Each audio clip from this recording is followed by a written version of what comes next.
Alors pour ce qui est de l'utilisation de la logique et de la raison pour éluder des problématiques coraniques ou en matière de théologie au sujet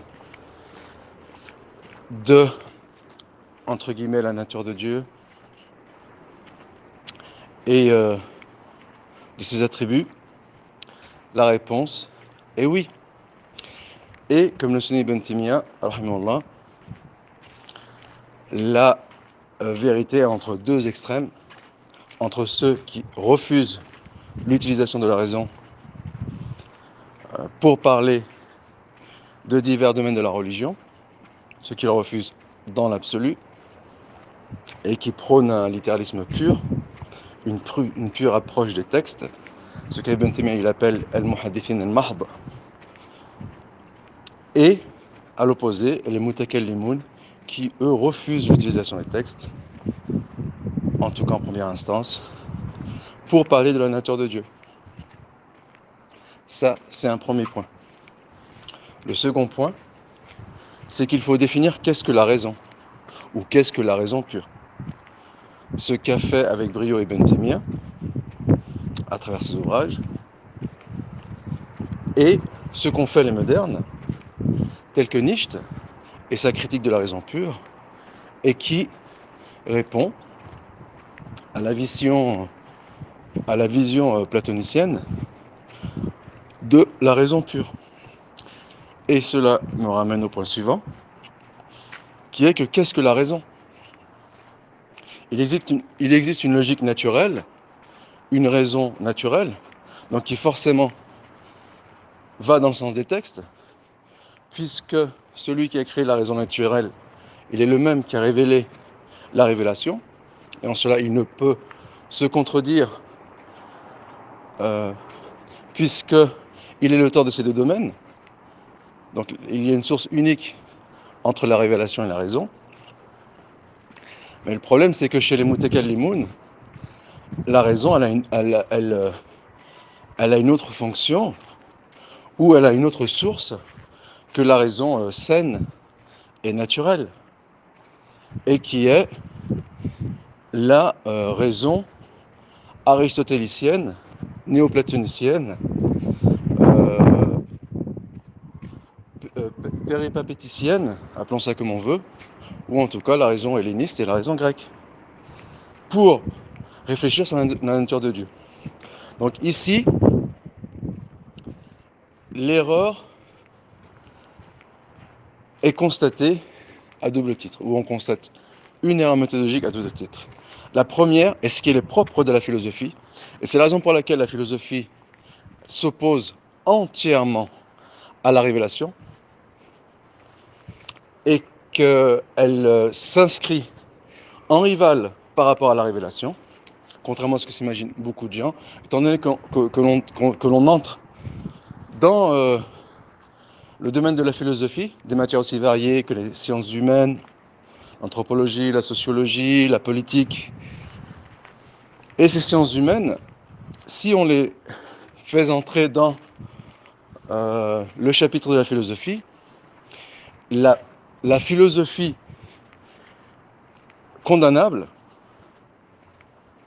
donc il est possible que la divergence soit uniquement sur les termes, mais si on veut condamner une philosophie, ou la philosophie, si on exclut les sciences humaines, eh bien il s'agit de la philosophie qui a pour rôle de réfléchir sur la nature de Dieu, sur l'origine de l'homme, sur l'origine de la création, sur l'âme, et éventuellement son éternité, ou sur l'éternité de l'âme, et sur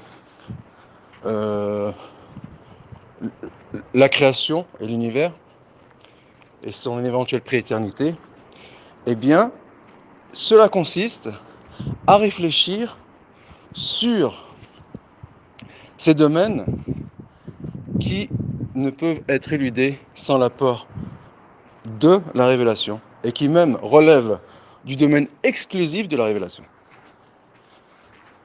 Et ici, la raison saine et naturelle, elle n'intervient que pour confirmer ce que dit la révélation. Donc ici, il n'y a pas opposition entre le fait de pouvoir utiliser la raison saine et le fait que ces domaines sont exclusifs à la révélation. Donc nous avons 3 grands domaines. Les domaines qui sont exclusifs à la révélation, les domaines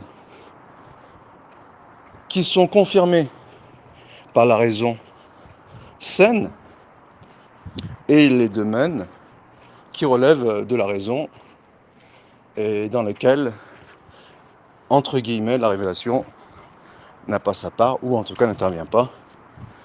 Eh bien, c'est une première façon de réfuter la philosophie en disant que cette philosophie, ce qu'on appelle la théologie ou la métaphysique, elle est entièrement condamnable puisqu'elle s'inscrit en rivalité avec la révélation pour lui contester des domaines qui sont propres à la révélation. Ensuite, donc ça c'est un premier versant de la chose. L'autre versant de la chose,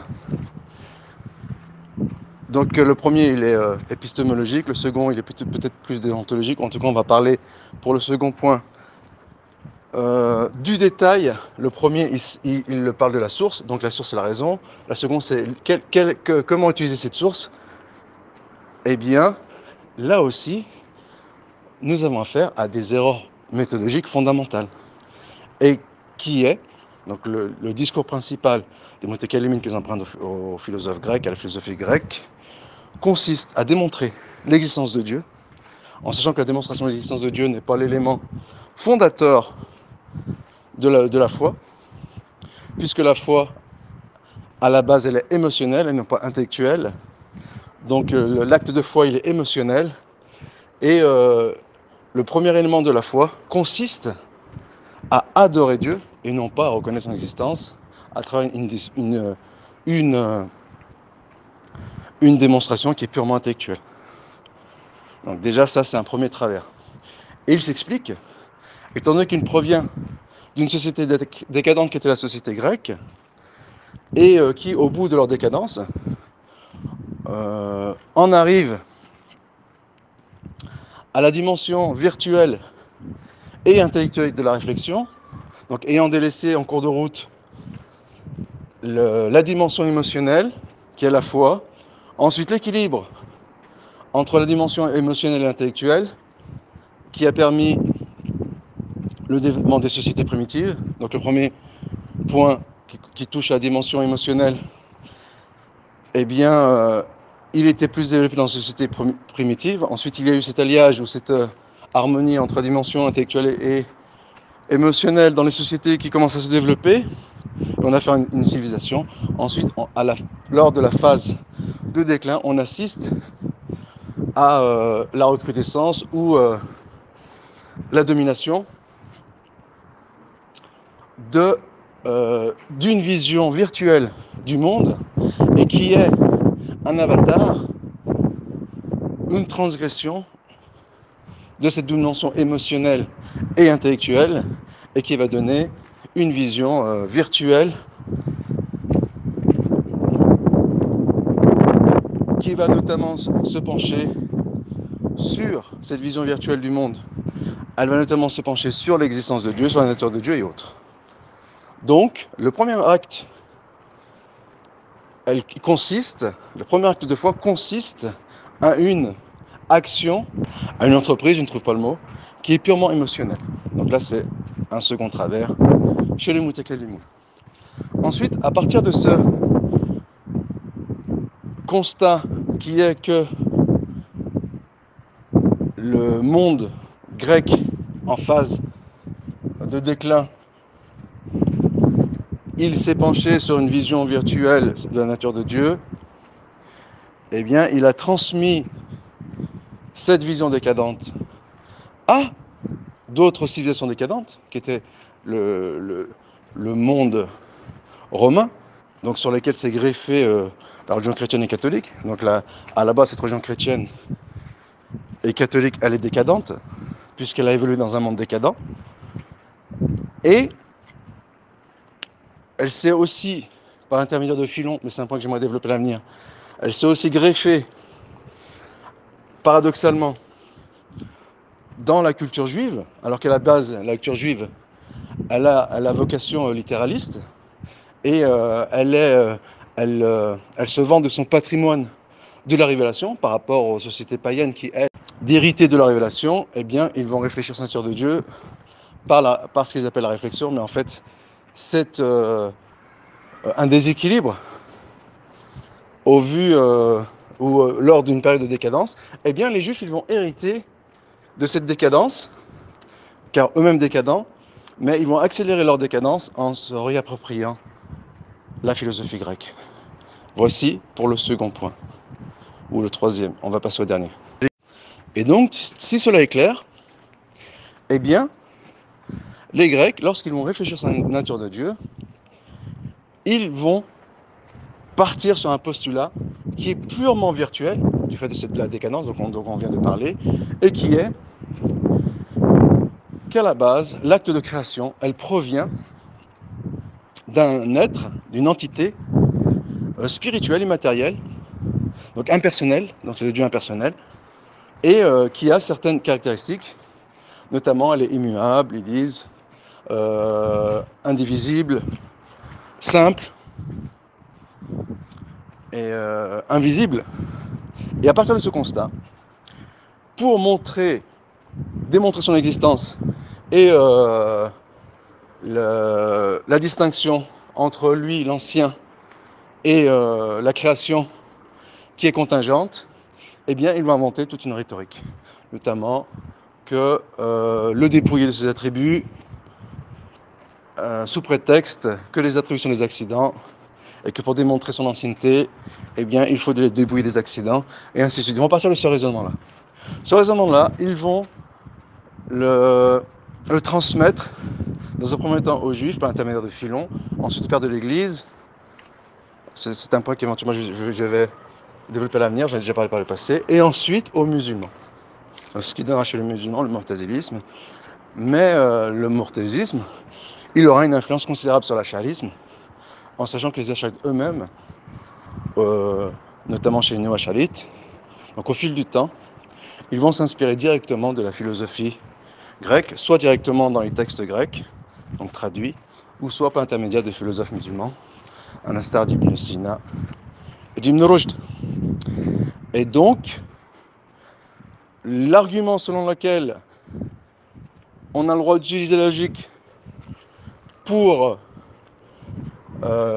discourir ou discuter de la petite puissance de Dieu, notamment en s'inspirant d'un verset coranique selon lequel il est invraisemblable que Dieu puisse avoir un enfant, eh bien ça c'est un argument qui est rationnel, mais qui émane d'une logique qui est naturelle et en adéquation avec la nature humaine et la raison naturelle, et la révélation. En revanche, les longs raisonnements didactiques, donc qui sont le fruit d'une décadence, comme on l'a précisé, qui visent à démontrer la nature de Dieu à travers des arguments polémistes, sophistes, didactiques, scolastiques, donc ce sont tous des termes qui tournent autour du Kalem. Eh bien, ici, il y a un océan entre ces deux raisons.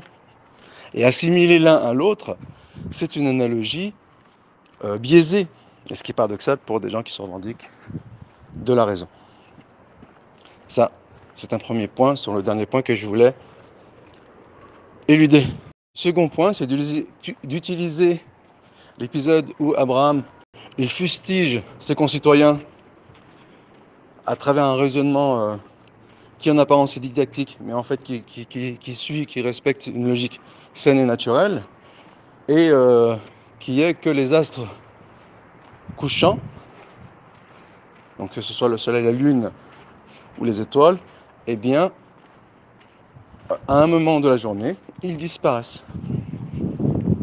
Et c'est une preuve logique qu'ils ne sont pas la divinité absolue. Le fait est que cet argument d'Ibrahim qui est logique et qui est repris par le Mutakelimun, eh bien si le fond ou la base ou où le fondement de cet argument il est sain, chez les mutakallimin qui l'utilisent, mais le fait est qu'il le calque à la raison grecque pour dire que Dieu est simple et immobile. Donc c'est une des caractéristiques de l'être impersonnel qu'il cherche à représenter. Donc à l'aboutissement d'une longue décadence, ils en sont arrivés à la conception, la représentation d'un Dieu impersonnel, comme on vient de l'expliquer. Eh bien, le but ou l'utilisation de cette anecdote du patriarche, c'est pour démontrer que le Dieu impersonnel qu'il se représente est immobile, contrairement aux astres qui décorent le ciel. Et donc, il greffe à la base qui est un argument naturel, qui émane de la logique naturelle, pour corroborer une démonstration qui, elle, est didactique et décadente, donc qui utilise en grande partie la logique formelle. Et encore une fois, de façon tout à fait paradoxale, cette analogie, elle est biaisée. Wallahu al-musta'an. Wa alayhi at-tuklan.